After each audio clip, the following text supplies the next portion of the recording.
This is K.M. Weiland, and you are listening to the 610th episode of the Helping Writers Become Authors podcast. I hope you enjoyed this week's episode, Looking Back on 2022, 5 reflections on a year of healing. For the past 5 years or so, I have opened every new year with an episode looking back on the lessons I have learned in the previous year. What began as just another idea for a podcast episode has become one of my most treasured rituals. Every year, when I sit down to write this episode, I enjoy looking back over the previous 12 months and taking the opportunity to share the highlights and sometimes the lowlights with all of you. And every year I wonder, what will I write in next year's post? For all of us, these last few years have been intense. For me, the intensity really began several years before the pandemic in 2016. When I turned 30 a few months earlier, someone told me to enjoy it, that one's 30s are potentially the best decade. So far, my 30s have not exactly disproven that idea, but they certainly didn't turn out how I thought. The past 7 years have been unrelentingly amazing, unexpected, enlightening, liberating, and transformative, but also beyond difficult, sad, lonely, terrifying, and often bewildering. Someday I may talk more about what happened, but for now it is an explanation that involves the privacy of too many people whose relationships and feelings I value. I will say that whatever you're thinking it might be, you're probably wrong. Suffice it that certain life circumstances finally became untenable, and when they did, the bottom fell out of my world. I felt unmoored, as if I had lost all context, and for a long while it felt as if I had nothing to hang on to. I moved to another state to be closer to my sister, and for the first time in my life, I lived alone. As it turns out, loneliness and existential crises don't make for happy bedfellows. And then 2020 happened. However, perhaps most difficult of all, I seemed to lose my connection to my stories. In 2021, I gave myself permission to take a year off, and I called it the year of no writing, or the year of rest. In 2021, I also decided I needed to move again, so not so very restful on that front. Originally, the plan was to stop off with my parents for a few months, then leave the majority of my furniture and other possessions with them before going on to a new adventure on the West Coast. Well, life happened and the move did not materialize. I ended up spending the entire year and counting with my parents, tossed about by the frustrating housing market and my own indecision about where I want to settle long term. However, despite my nearly daily struggle with my own impatience and frustration about my unresolved living circumstances, I can honestly look back at this year and see that it was perfect. It was, after 6 difficult years, a respite. My generous and loving parents gave me a haven in which to rest, where I could integrate the monumental lessons I have learned and to heal. I am incredibly grateful to now look back and be able to say that this year was a year of healing.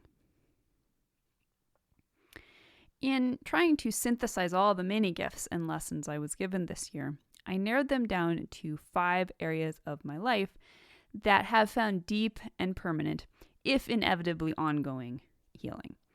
I share them with you now as we crest the horizon into a brave new year, in hopes that you may find some of my experiences healing or inspiring in your own journey. Gift number 1, healing my body. I am a believer in holistic health. Everything is connected. The body, the mind, the heart, the soul. If one is out of order, they all are. The good news there is that if we bring healing to one area, we're inevitably bringing healing to all of them. And my body has been in need of some healing. I spent a ton of time and money this year working through physical health problems. All were relatively minor, but all were chronic and impacting to my life. For one thing, I made the rounds of physical therapists, chiropractors, acupuncturists, and massage therapists, among others, trying to find relief for what I thought was a damaged disc in my low back. My massage therapist finally turned me on to a physical therapist who said it wasn't a disc issue, but rather something along the lines of piriformis syndrome, which is muscular. He did dry needling, totally not as scary as it sounds, and that finally broke the cycle of nearly a year of sleepless nights from sciatica. Yoga has been a part of my healing ever since a chiropractor pointed me to it in 2019. I first went in hopes of easing my back pain, but the minute I got on the mat the first time, I was astounded how good it made me feel emotionally. More than any other tool, it has taught me to be in my body, to be present with what is, and to process my emotions. I am not even kidding when I say my emotional intelligence has jumped astronomically since I began the practice.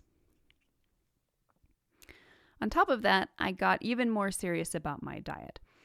After learning that heavy metals can cause a host of mental health challenges, I realized I could trace certain issues in my life back to a severe reaction I'd had after breaking a CFL light bulb, those are the curly ones, while filming a video. I will just say that CFL light bulbs have mercury in them and should not be cleaned up like you would a normal light bulb, which I did not know.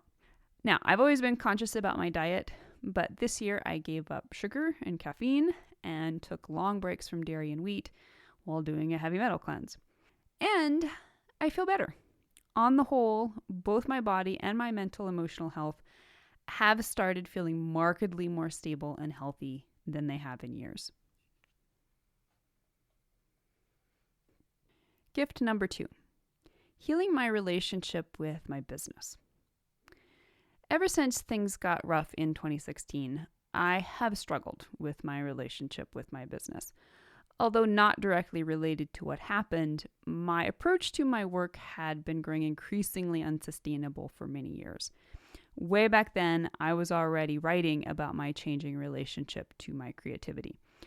In the years prior, several stressful experiences had robbed much of the joy from my business life and replaced it with toxic anxiety. For a long time, I avoided even thinking about these experiences because they were painful enough to spiral me into panic attacks. But at the beginning of last year, I knew I had mustered enough resources to start gently working on healing my relationship with my business. Primarily, this involved retraining my nervous system's responses to hold space for the things that had previously scared or triggered my body into survival mode. 20 minutes of daily meditation has become a cornerstone of my self-care routine. And this year I added what was, for me, a powerful safety visualization, envisioning shields of protection around myself, my home, my loved ones, and my work online and in my books. I also worked with tapping in affirmations. And there's a whole science behind this, but I just picked the technique up somewhere, so I can't explain it. However, there is a book that I have not read, but have on my to-be-read list, which might be a good further resource for those interested, and that is called The Tapping Solution to Create Lasting Change, a guide to get unstuck and find your flow by Jessica Ortner.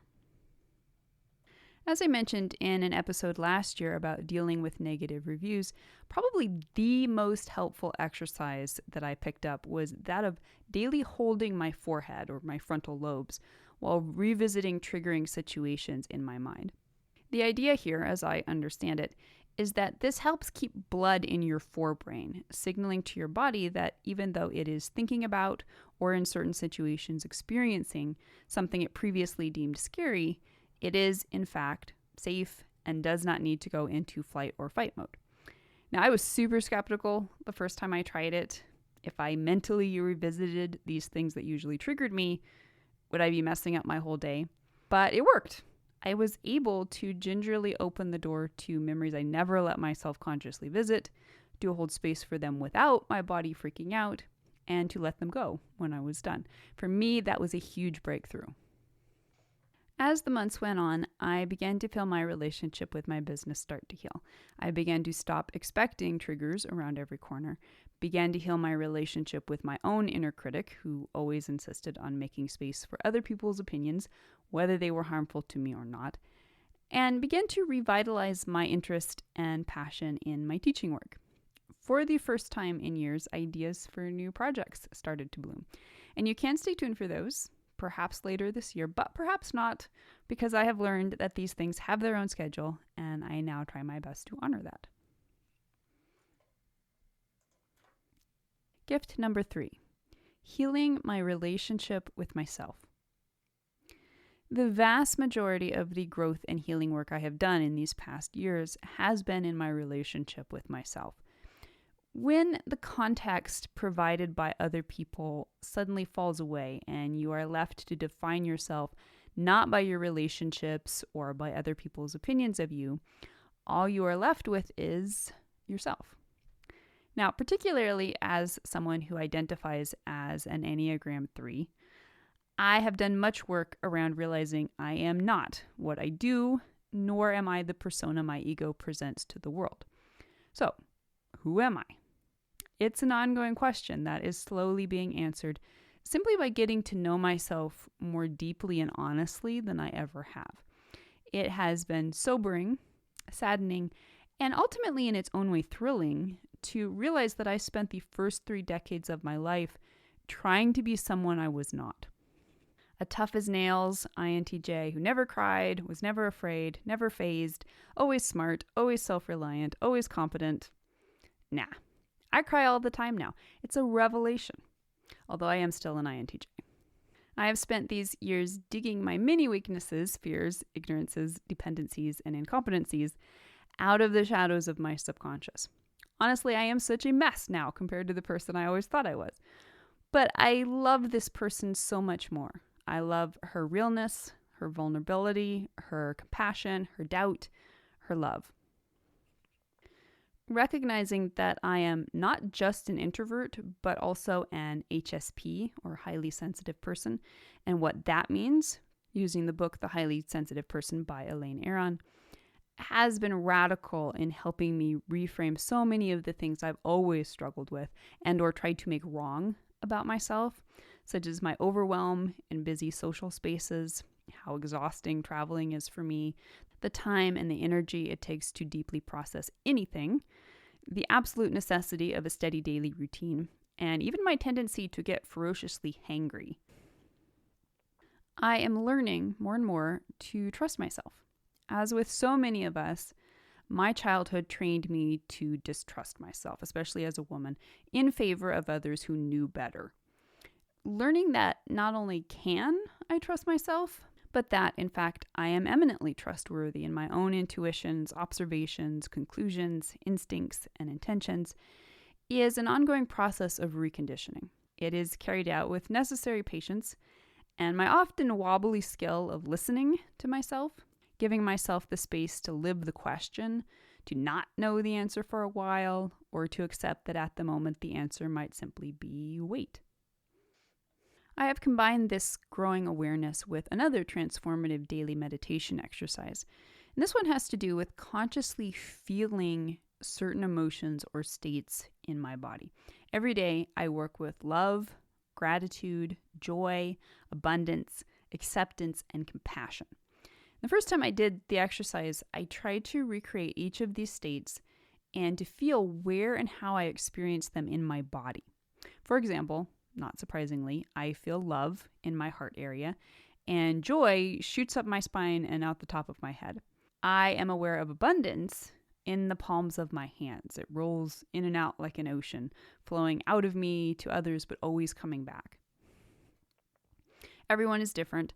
But once I identified how I feel these things in my body, I was able to return to them consciously and make sure I was interacting with and cultivating these feelings every single day. They come easier and easier. Gift number 4, healing my perspectives. I am a storyteller. I tell stories about everything. Not just about damsels and dragons, but about myself, about others, about the world, about life. None of those stories are entirely true. They're all just my own subjective perspectives. But the best of them are, like good books, the lie that tells the truth. And I've been learning more and more to hone those truths. Much of my growth in my 30s has been about figuring out what it is I want. Not what others want for me, not what I think I'm supposed to want, not even what I want to want, but what I want. Do I want to write fiction again? Do I want to live here or there or the other place? Do I want to move to the city or stay in the country? Do I want more people in my life or fewer? Do I want to wear the blue sweater or the purple one? Do I want to read this book or that one? Do I want chicken for supper or an apple? It is getting close to hangry o'clock around here. I took these questions for granted for far too long, but no longer. Now I try to pay attention. What do I want? Beneath all the logical chatter of my very helpful brain, what does wanting feel like in my body? Where does the want feel like a truth? And where does it just feel like the path of least resistance? Getting honest about my own desires has meant getting more and more honest about who I really am. Who I really am. Not the perfect platinum version of myself that I envision, but the real me, flaws and all.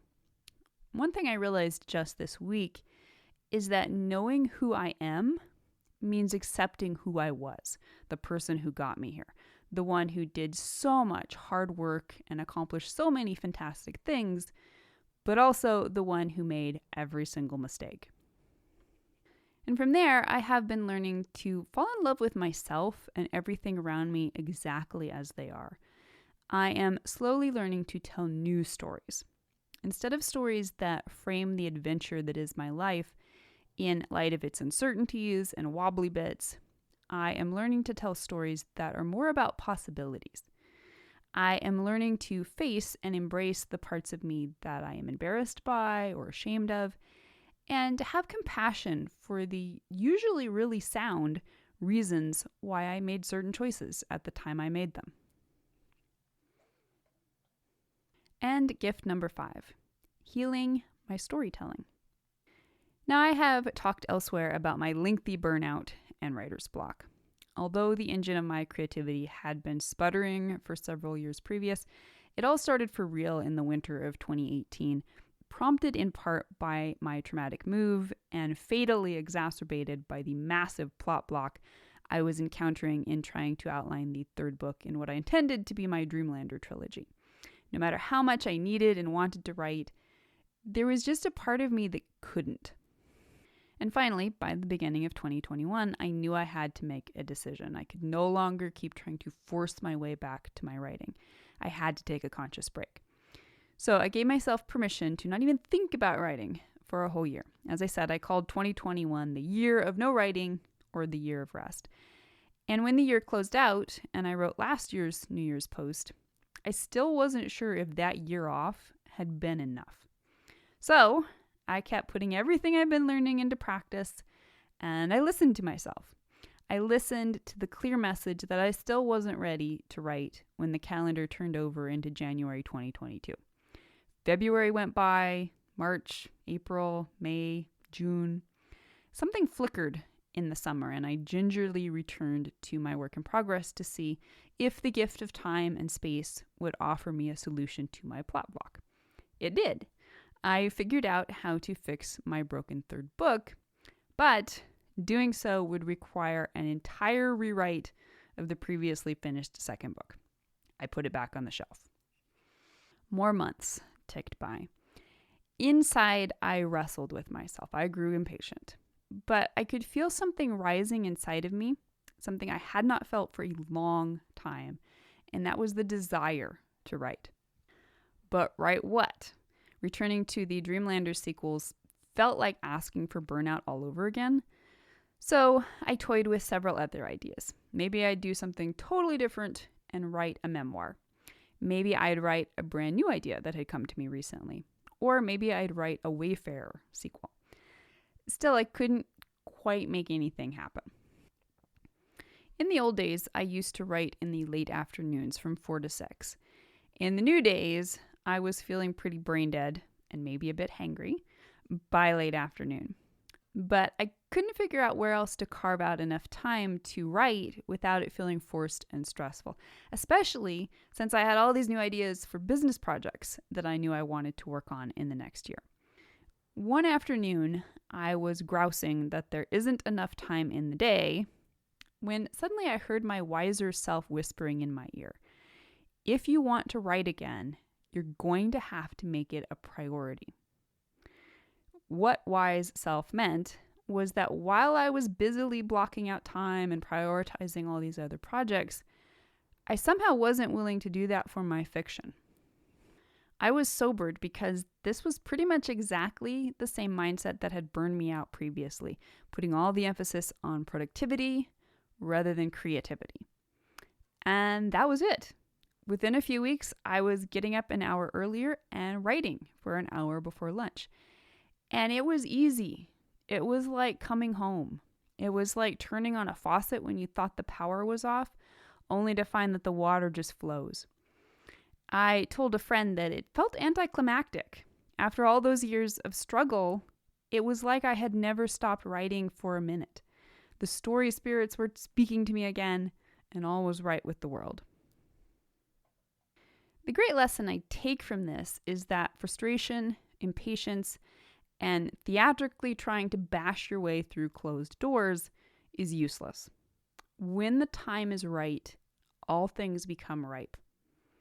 My nature is to live life on push, trying to make things happen.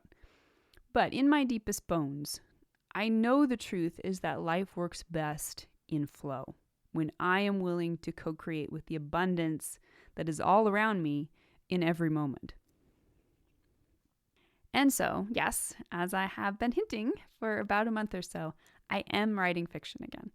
I ended up returning to a story idea that had always been special to me. Now, people often ask me if they should save their best ideas for when they have learned more and are better writers. And I always say no. Write it now. Write whatever story you're most excited about right now. But for whatever reason, my wiser self, no doubt, this was an idea I had saved. And so I find it no coincidence that when I most needed exactly the right story, this one was waiting for me. More than that, I find that the lessons I have learned in the intervening years have helped me grow into someone who can do it much more justice than I would have 7 years ago or even 4 years ago. And for those who are wondering, the book is tentatively titled Wild Blood. It is a fantasy, a dark fairy tale about a dying princess and an immortal knight. I am finding it to be rich in archetypal symbolism and steeped in my love of Scottish history. When I have a proper premise sentence knocked together, I will share it. And I'm sure I will be writing more about the storytelling lessons it is teaching me in future posts. As for the Dreamlanders sequels, they are shelved for now and very possibly forever. I may return to them at some point. However, if I become certain I will not progress with them, I will probably end up sharing the completed second book, which ends on a massive cliffhanger, as a freebie for anyone who is interested, because it does have stuff in it that I really, really love. So now that we're closing out 2022 and opening the door on 2023, I want to take this opportunity to thank all of you for walking the road with me as I struggled with my writer's block these last few years.